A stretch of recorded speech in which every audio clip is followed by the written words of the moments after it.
This is Level issue 2 from Marvel Comics. I like the cover of Wonder Man and Jim Reaper fighting, but I don't think some of you will.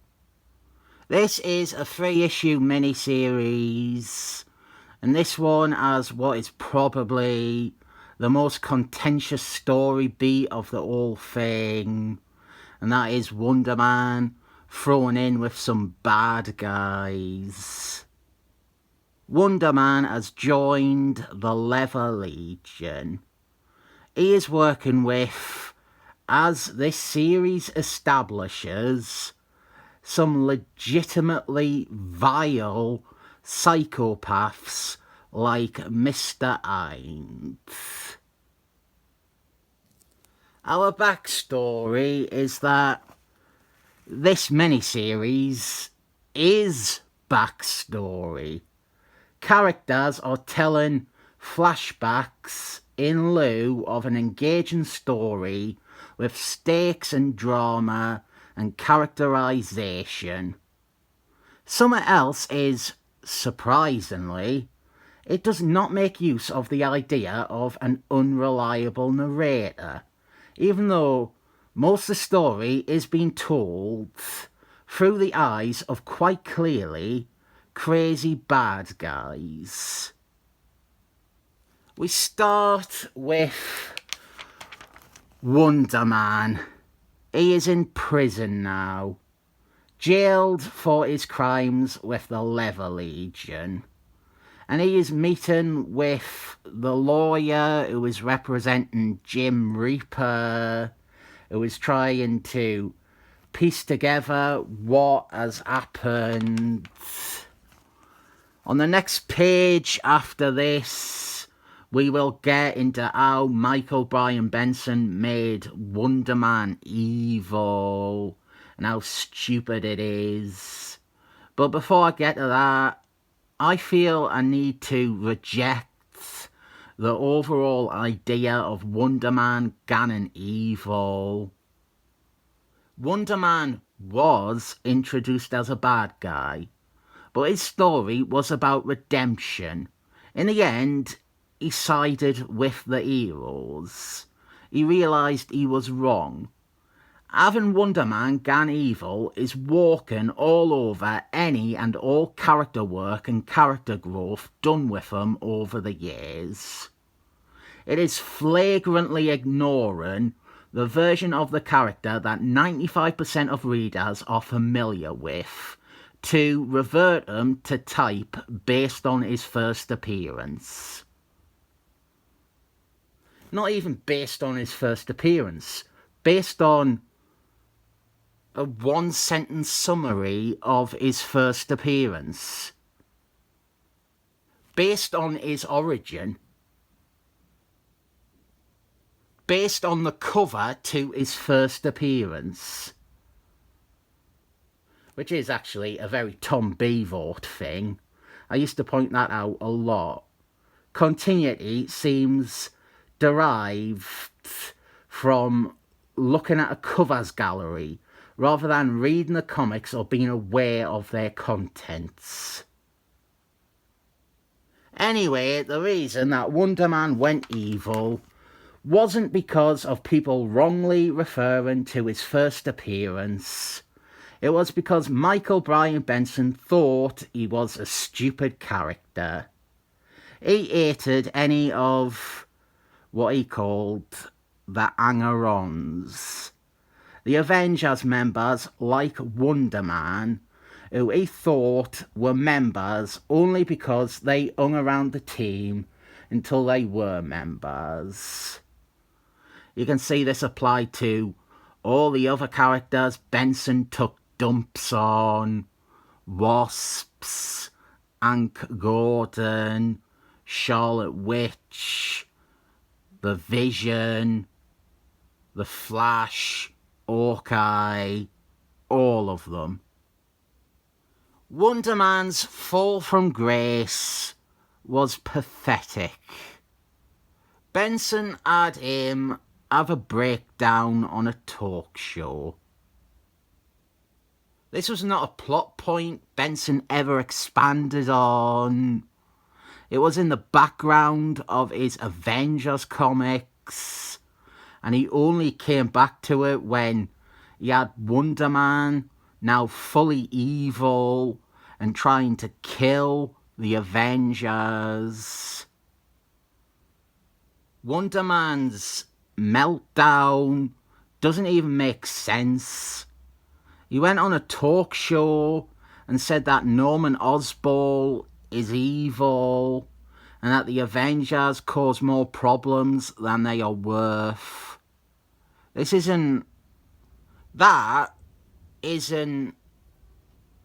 true, like, that is him saying something utterly deranged. He basically gets cancelled for saying that. Cancelled before it was cool to be cancelled. I don't even see how it's such a bad thing or stupid thing to say. Norman Osborn has a prison record. He has a history as the Green Gobbler. It's not as if the idea of him being evil is an unknown thing to everyone in the Marvel Universe. And Wonder Man's opinions on the Avengers, which he is never allowed to expand on, they have some blatant truth to them. In this, the Benson and Beevort age, the Avengers are the cause for almost every crossover happening. They are responsible for World War Hulk, Secret Evasion, Norman Osborn being in charge, House of M. So now Wonder Man is alone and rejected by everybody. And he gets a visit from his brother Jim Reaper.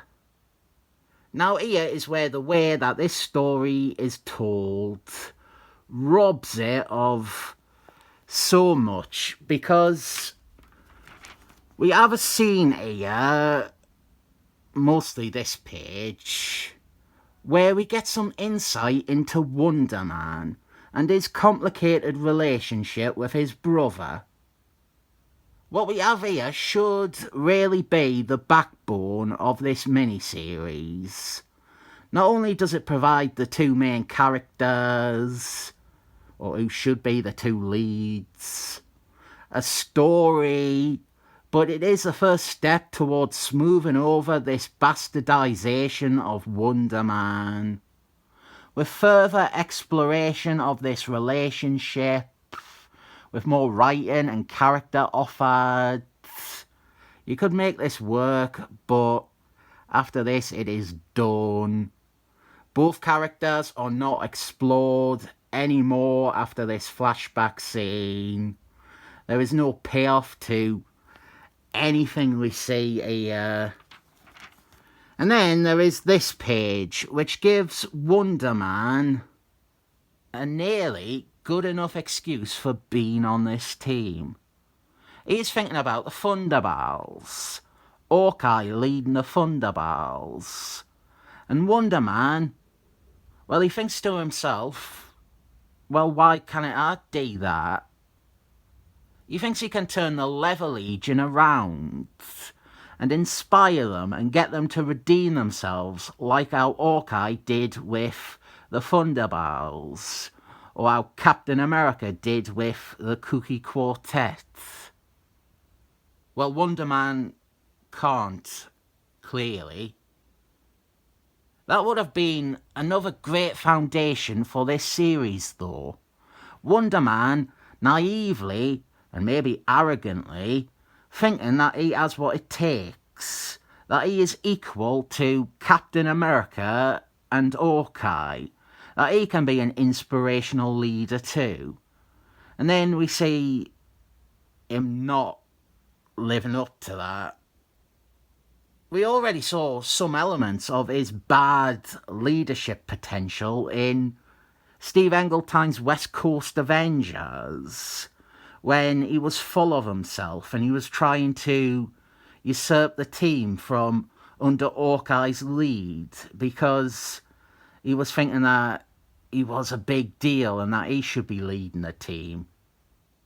But as I said, barely any more Wonder Man after this. I still do want to talk about the Leather Legion's history, but because of this garbage story format, bits that should be focused on get quickly brushed off. Like the other bad guys reacting to Wonder Man joining the team. It is a single page here. There is no dialogue. None of them say anything. There was apparently a fight between Wonder Man and Crusher Man, but that is only seen in one panel. Why isn't this being done properly? Why aren't we getting to see this stuff rather than having a character going, and then this happened, and then this happened, and then this happened? It is fucking frustrating because there is maybe something here and it just wastes every possible notion or character. Over half of the series is spent with our framing sequences with the lawyer and the members of the team. And when it comes at the expense of everything we didn't get to see in this series, it is far beyond not worth it. Crusher Man is our next storyteller. Some problems with his appearance. He doesn't really seem in character. There is no reference to him being married or his wife. And I don't know, it just feels like a substantial piece of the character that needed at least one line to acknowledge it. Something like, ooh, my wife ain't going to be happy with this. This is embarrassing though. What we have here is meant to be the main action sequence of the story. Leather Legion versus Dark Avengers. This is like the big ice that the whole thing is built around. It is told from Crusher Man's perspective, and Crusher Man's point of view is not being there for the fight and instead sneaking in to take out Norman Osborn and fight Century. And then Wonder Man's involvement is reduced to 2 panels here. He flies in and beats Norman Osborn. We don't get to see it, not really. This big action scene, this is meant to be the big revenge scene that this series and its entire plot is built around. And it is condensed into 3 pages where we barely get to see any of the action.